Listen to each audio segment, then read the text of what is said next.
اللہ تعالیٰ کے حکم سے اسرافیل علیہ السلام جو اللہ تعالیٰ کے فرشتے ہیں اس قدر زوردار طریقے سے سور میں پھونک ماریں گے کہ اس پھونک کی دہشت سے زمین ریزہ ریزہ ہو جائے گی، آسمان پھٹ جائے گا، سیارے بکھر جائیں گے، چاند اور سورج بے نور ہو جائیں گے، ستارے جڑ جائیں گے، پہاڑ جو ہیں وہ دنی ہوئی روئی کی مانند اڑنے لگیں گے اور سمندروں سے شعلے بھڑکیں گے اور زمین و آسمان پر بسنے والی ہر ایک چیز معدوم اور ختم ہو جائے گی۔ یہ عالم ہوگا جب پہلی مرتبہ اسرافیل علیہ السلام سور پھونکیں گے۔ پھر اللہ رب العالمین 40 کے بعد، صحیح بخاری صحیح مسلم میں سیدنا ابو ہریرہ رضی اللہ عنہ کی روایت ہے، وہ کہتے ہیں کہ اللہ کے نبی صلی اللہ علیہ وسلم نے فرمایا ما بین النفختین 40، یہ جو 2 سور پھونکے جائیں گے ان کے درمیان 40 کا فاصلہ ہوگا۔ ابو ہریرہ رضی اللہ عنہ سے لوگوں نے پوچھا 40 یوما، فرمایا ابیت، فرمایا 40 شہرا، فرمایا ابیت، فرمایا 40 سنتا، ابو ہریرہ رضی اللہ عنہ نے فرمایا ابیت۔ امام نووی رحمہ اللہ نے اس حدیث کی شرح میں لکھا ہے کہ یہ جو لوگوں نے پوچھا تھا کہ کیا اس 40 سے مراد 40 دن ہیں، 40 مہینے ہیں یا 40 سال ہیں، اور ابو ہریرہ رضی اللہ عنہ نے ہر ایک سوال کے جواب میں کہا ابیتو، کہا اس ابیتو کا مطلب یہ ہے کہ میں بالجزم بالیقین نہیں کہہ سکتا کہ اس سے مراد 40 دن ہے یا 40 مہینے ہیں یا 40 سال ہیں۔ اللہ کے نبی نے اتنا ہی فرمایا ما بین النفختین 40۔ ہاں میں یہ کہہ سکتا ہوں بالیقین کہ دونوں نفخوں کے درمیان 40 کا فاصلہ ہوگا۔ اب وہ 40 دن بھی ہو سکتے ہیں، 40 مہینے بھی ہو سکتے ہیں اور 40 سال بھی ہو سکتے ہیں۔ اللہ رب العالمین 40، اس کے آگے آپ کچھ بھی لگا دیں، دن، مہینے یا سال، اس کے بعد اسرافیل علیہ السلام کو دوسرا سور پھونکنے کا حکم دیں گے۔ یہ سور دوبارہ قیامت برپا کرنے، مردوں کو قبروں سے نکالنے اور حساب و کتاب کے لیے ہوگا۔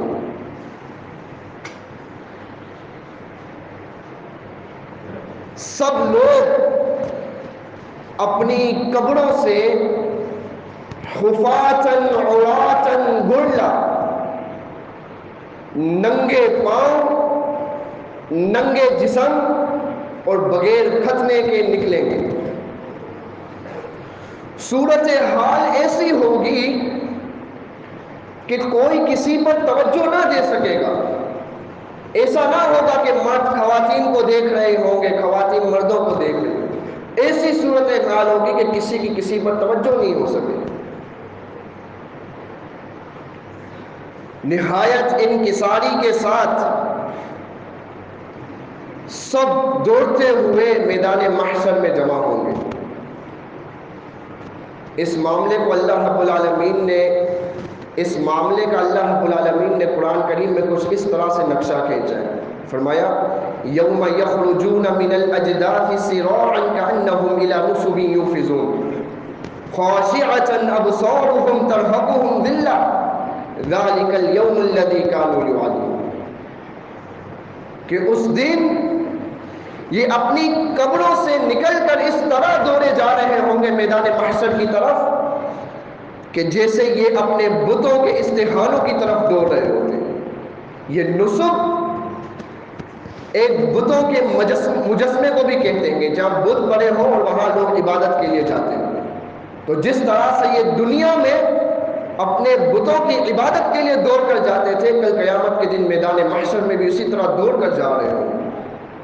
اور حالت کیا ہوگی؟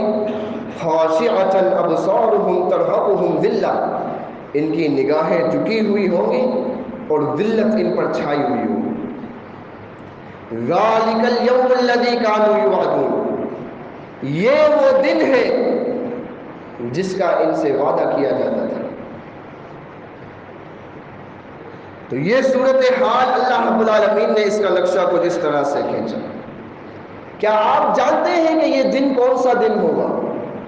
کیا آپ کو معلوم ہے؟ جی ہاں، یہ دن قیامت کا دن ہوگا،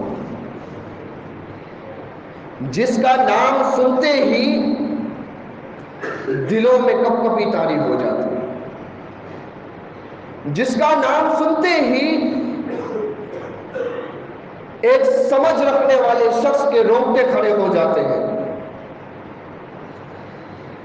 اور کیوں نہ ہو، دلوں میں کپ کپی طاری کیوں نہ ہو، جسموں کے رونگٹے کھڑے کیوں نہ ہو، جبکہ اس دن سے زیادہ خوفناک اور لرزہ خیز کوئی دن نہیں ہوگا. یہ دن حسرت کا دن ہوگا، یہ دن آفت کا دن ہوگا، یہ دن حساب و کتاب کا دن ہوگا. قرآن کریم میں اگر دیکھیں، قرآن اور احادیث میں اس دن کو کئی ایک ناموں سے موسوم کیا گیا ہے. چند ایک نام آپ کے سامنے ذکر کرتے ہیں.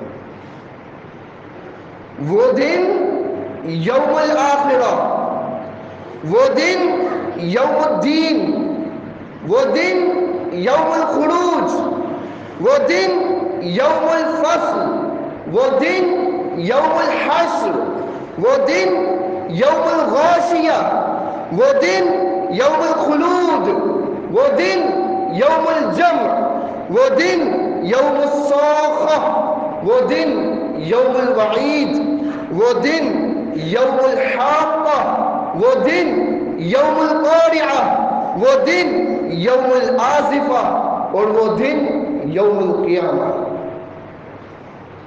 یہ تو چند ایک نام میں نے آپ کے سامنے ذکر کیے، اور بھی نہ جانے کتنے ناموں سے اس دن کو موسوم کیا گیا.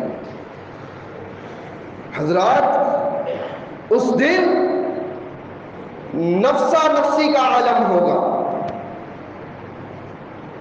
ہر ایک کو بس اپنی پری ہوگی.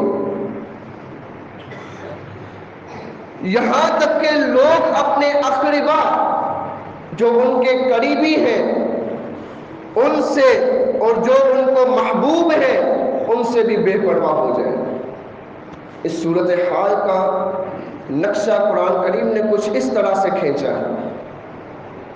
فرمایا یوم یفر المرء من اخیہ وامہ وابیہ وصاحبتہ واخیہ لکل امرئ منہم یومئذ شأن یغنیہ وصاحبتہ وبنیہ لکل امرئ منہم یومئذ شأن یغنیہ.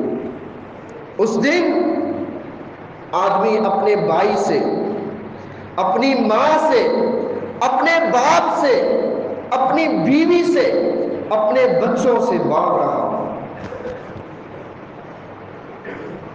اور یہی نہیں، ان میں سے ہر شخص پر اس دن ایسا وقت آ پڑے گا کہ اسے اپنے سوا کسی کا ہوش نہیں ہوگا، صرف اپنی پڑی ہوگی. میرا کیا ہوگا، میرا کیا ہوگا. ایسی صورتحال ہوگی اس دن. یاد رکھیں، وہ دن ایک دن 50,000 سال کے برابر ہوگا. وہ الگ بات ہے کفار کے لیے 50,000 سال اور مومن کے لیے آدھے دن کے بھی برابر نہیں ہوگا. لیکن میں مجمل بات کہہ رہا ہوں کہ وہ دن 50,000 سال کے برابر ہوگا. سورج ایک میل کے فاصلے پر ہوگا. یہ جو سورج ایک میل کے فاصلے پر ہوگا، اس حدیث کا جو راوی ہے وہ بیان کرتا ہے کہ میں نہیں جانتا اس میل سے کون سا میل مراد ہے. عربی زبان میں لفظ میل دو چیزوں کے لیے استعمال ہوتا ہے. ایک وہی میل جو آپ کے اور میرے ذہنوں میں مسافت کا میل، اور ایک میل سرما دانی کو بھی کہا جاتا ہے، جس سے ہم سرما لگاتے ہیں، وہ چھوٹی سی لکڑی. راوی حدیث کہتے ہیں میں نہیں جانتا اس میل سے کون سا میل مراد ہے. جو بھی میل مراد ہو، سورج کی قربت تو آ گئی، آج کئی سو میل اوپر ہے، اس کی تپش ہم برداشت نہیں کر سکتے. کل قیامت کے دن ایک میل کے فاصلے پر ہوگا، ہمارا کیا حال ہوگا؟ لوگ اپنے اپنے گناہوں کے سبب پسینے میں ڈوبے ہوئے ہوں گے. کسی کا پسینہ ٹخنوں تک، تو کسی کا پسینہ گھٹنوں تک، تو کسی کا پسینہ منہ تک آ رہا ہوگا. یہ ایسی لرزہ خیز گری ہے، لیکن کیا بات ہے ان لوگوں کی کہ جو ایسی گھڑی میں بھی ان کے چہرے روشن ہوں گے، ان کے چہرے چمک رہے ہوں گے، امن و امان کی خوشگوار فضا میں ہوں گے. وہ جس دن کوئی سایہ نہیں ہوگا، اللہ رب العالمین اس دن انہیں اپنے عرش کا سایہ نصیب فرمائے. صحیح بخاری صحیح مسلم میں حدیث ہے، ابو ہریرہ رضی اللہ عنہ راوی ہے کہ اللہ کے نبی صلی اللہ علیہ وسلم نے فرمایا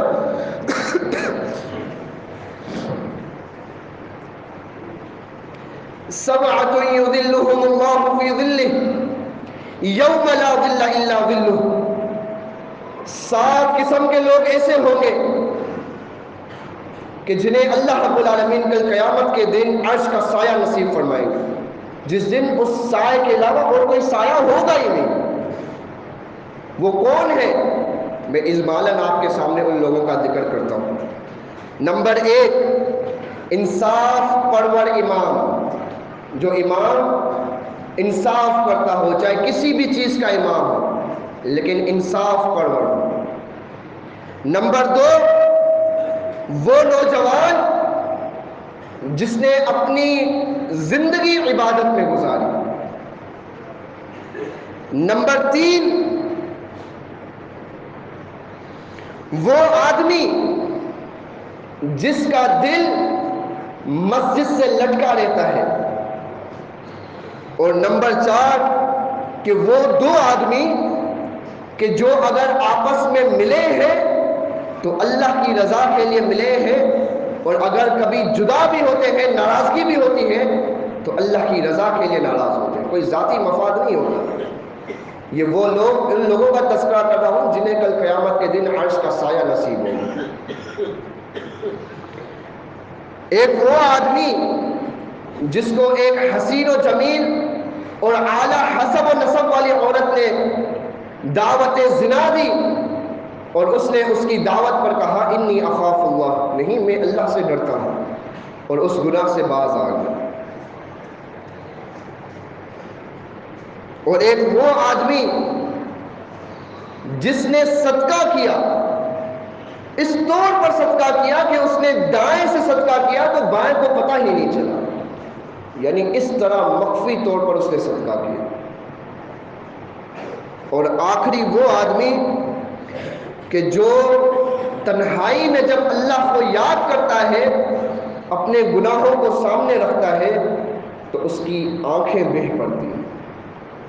یہ 7 قسم کے افراد ہیں جنہیں اللہ رب العالمین کل قیامت کے دن عرش کا سایہ نصیب فرمائیں گے. اللہم اجعلنا منہم، اے اللہ ہمیں بھی ان میں شامل فرما.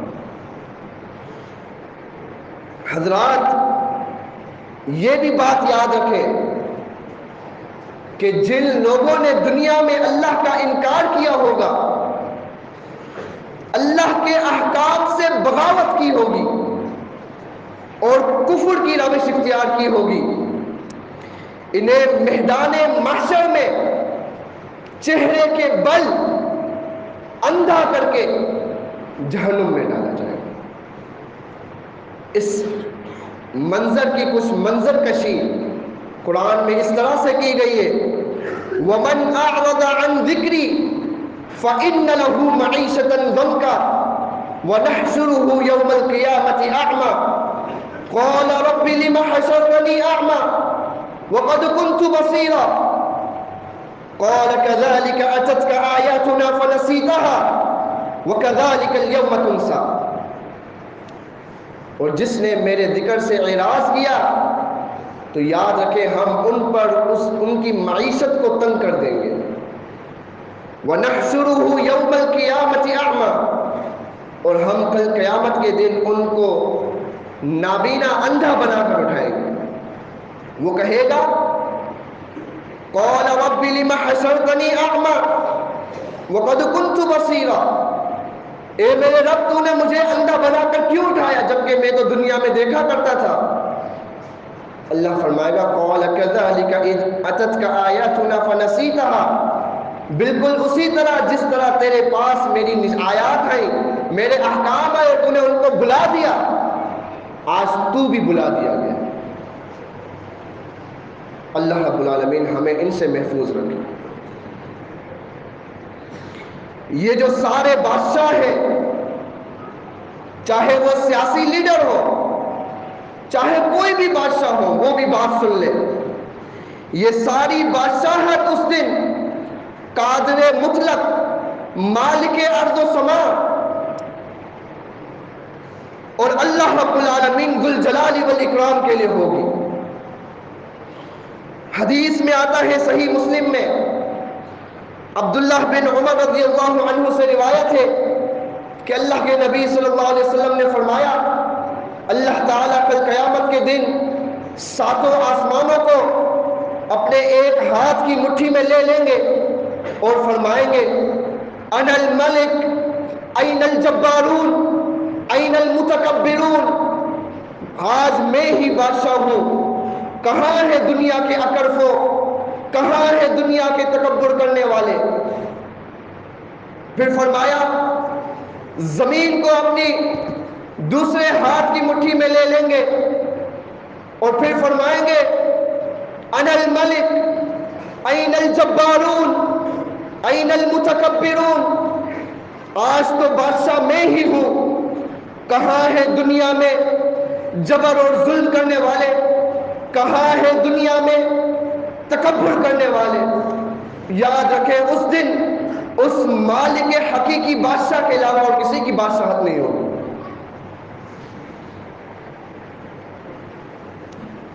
اس دن یہ سارے پیر و مرشد، یہ سارے رہنما اور لیڈر جن کی اطاعت اللہ اور اس کے رسول کے خلاف کی جاتی ہے، وہ اپنے ماننے والوں کی کوئی بات نہیں سنیں گے۔ آج جو لوگ جنہوں نے لوگوں کو اپنا پیشوا بنا رکھا ہے، اپنا پیر و مرشد بنا رکھا ہے، وہ بھی سن لیں کل قیامت کے دن یہ تمہارے خلاف ہی بیزاری کا اعلان کریں گے۔ یہ میں نہیں کہہ رہا، قرآن کہہ رہا ہے، سنیں استبرأ الذین اتبعوا من الذین اتبعوا ورأوا العذاب وتقطعت لهم الأسباب وقال الذين اتبعوا لو أن لنا كرة فنتبرأ منهم كما تبرأوا منا۔ جس وقت یہ پیشوا لوگ، یہ پیر و مرشد اپنے تابع داروں سے بیزار ہو جائیں گے اور جب عذاب کو اپنی آنکھوں سے دیکھ لیں گے تو یہ کہیں گے ان سے سارے رشتے ناطے توڑ دیں گے، اپنے مریدوں سے، اپنے ماننے والوں سے سارے رشتے ناطے توڑ دیں گے۔ اور تابع دار لوگ جو ان کی تابع داری اللہ اور اس کے رسول کے خلاف کیا کرتے تھے، وہ کیا کہیں گے کہ کاش ہم دنیا کی طرف دوبارہ لوٹا دیے جائیں اور ہم ان کی پیروی نہ کریں۔ لیکن وہ کہتے ہیں نا، اب کاہے کا پچھتانا جب چڑیا چگ گئی کھیت، اس وقت کے پچھتاوے سے بہتر ہے آج اپنا حساب کر لیں. حاسبو قبل ان تحاسبو، اپنا محاسبہ آج ہی کر لو. دیکھ لو جن کی تم پیروی اللہ اور اس کے رسول صلی اللہ علیہ وسلم کے خلاف کر رہے ہو، کل قیامت کے دن وہی پیر و مرشد، وہی پیشوا، وہی لیڈر تمہارے خلاف بیزاری کا اعلان کرتے. اور یہی نہیں، پھر آگے اللہ رب العالمین فرماتا ہے كَذَلِكَ يُرِيهِمُ اللَّهُ أَعْمَالَهُمْ حَسَرَاتٍ عَلَيْهِمْ وَمَا هُمْ بِخَارِجِينَ مِنَ النَّارِ. اسی طرح اللہ رب العالمین انہیں ان کے اعمال دکھائے گا، ان کو حسرت دکھانے کے لیے. وَمَا هُمْ بِخَارِجِينَ مِنَ النَّارِ، اور وہ جہنم سے نکلنے والے نہیں ہوں گے. حضرات، ایسے لوگ جو اللہ اور اس کے رسول صلی اللہ علیہ وسلم کے علاوہ دوسروں کا سہارا ڈھونڈتے ہیں، غیر اللہ سے مدد کی بھیک مانگتے ہیں، انہیں ہوش کے ناخن لینا چاہیے. اپنا تعلق براہ راست اللہ رب العالمین سے استوار کرنا چاہیے، ورنہ کل قیامت کے دن یہ افسوس سے ہاتھ ہی ملتے رہ جائیں. یہ دنیا کی زندگی یہ فانی زندگی ہے. آج آپ جو کچھ کر رہے ہیں اس زندگی میں، کل قیامت کے دن یہ زمین، آپ کا کمرہ، آپ کے کمرے کی چھت، آپ کے کمرے کی دیواریں، سب کچھ کل قیامت کے دن گواہی دیں گی. اللہ رب العالمین قرآن میں فرماتا ہے یومئذ تحدث اخبارها بأن ربك اوحى لها، کہ اس دن زمین اپنی ساری خبریں نکال کے باہر کر دیں گی. اور اس لیے کہ کس لیے یہ باہر نکال کے کر دے گی؟ اس لیے کہ تیرے رب کا اسے حکم ہوگا. یہی نہیں، آپ کے جسم کے اعضاء، آپ کی آنکھیں، آپ کے ہاتھ، آپ کے پاؤں، آپ کے کان، یہ کل قیامت کے دن آپ کے خلاف گواہی دیں گے. فرمایا اليوم نختم على افواههم وتكلمنا ايديهم وتشهد ارجلهم بما كانوا يكسبون. آج کے دن ان کے منہ پر، ان کی زبان پر مہر لگا دی جائے گی. ذرا اس آیت پر غور تو کریں. ہم زبان سے بولنا چاہ رہے ہوں گے لیکن بول نہیں پائیں گے. ہاتھ بول رہے ہوں گے، ہماری آنکھیں بول رہی ہوں گی، ہمارے پاؤں گواہی دے رہے ہوں گے کہ یا اللہ یہ مجھ سے فلاں گناہ کی طرف چل کے گیا تھا، یا اللہ اس نے مجھ سے فلاں گناہ کیا تھا، یا اللہ اس نے مجھ سے فلاں گناہ سنا تھا، یا اللہ اس نے مجھ سے فلاں گناہ دیکھا تھا. اللہ اکبر. یہ رات کی تاریکی میں گناہ کرنے والے یہ ہوش کے ناخن لیں. آپ کیا سمجھتے ہیں کہ جب رات کی تاریکی میں گناہ کر رہے ہوتے ہیں تو کوئی دیکھنے والا نہیں؟ وہ اللہ رب العالمین ساتوں آسمانوں سے اوپر عرش سے آپ کو دیکھ بھی رہا ہوتا ہے، آپ کی حرکت کو سن بھی رہا ہوتا ہے.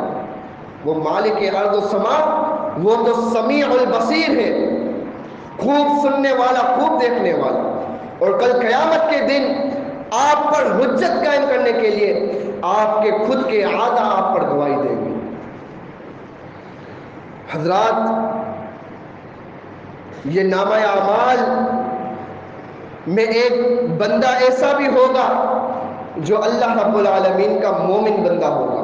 اس دن اللہ رب العالمین اس کو اپنے قریب فرمائیں گے اور اس سے پوچھیں گے اتعرف ذنب کذا، اتعرف ذنب کذا، کیا تجھے فلاں گناہ یاد ہے؟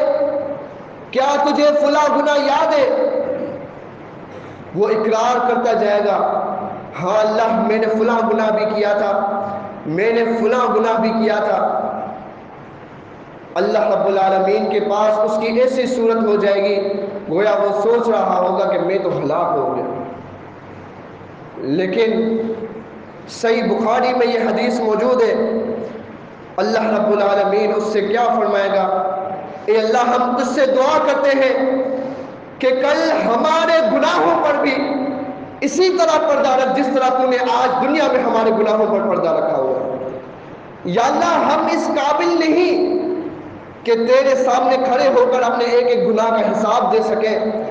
یا اللہ جس طرح سے تو اپنے اس مومن بندے سے فرمائے گا، کل قیامت کے دن ہمارے بارے میں بھی ایسے ہی فرما دے۔ کیا فرمائے گا اللہ تعالیٰ؟ سنیں، سترتها علیک فی الدنیا، اپنے بندوں کو ڈرایا ہے، کبھی یوم الحاقہ کہہ کر، کبھی یوم القارعہ کہہ کر، کبھی کچھ نام کہہ کر، کبھی کچھ نام کہہ کر۔ تو آج ہمیں بھی چاہیے کہ اس دن سے، اس دن کی ہولناکی سے ہم غافل نہ رہے، بلکہ اس دن کے بارے میں ہم بار بار سوچتے رہیں، سنتے رہیں اور اپنی روح کو تازہ کرتے رہیں۔ اللہ رب العالمین سے دعا ہے کہ اللہ رب العالمین ہمیں کل قیامت کی ہولناکیوں سے بچائے اور اللہ رب العالمین ہمارا حساب و کتاب آسان فرمائے۔ اللہم حاسبنی حسابا یسیرا، اللہم حاسبنا حسابا یسیرا، اللہم حاسبنا حسابا یسیرا۔ سبحان ربک رب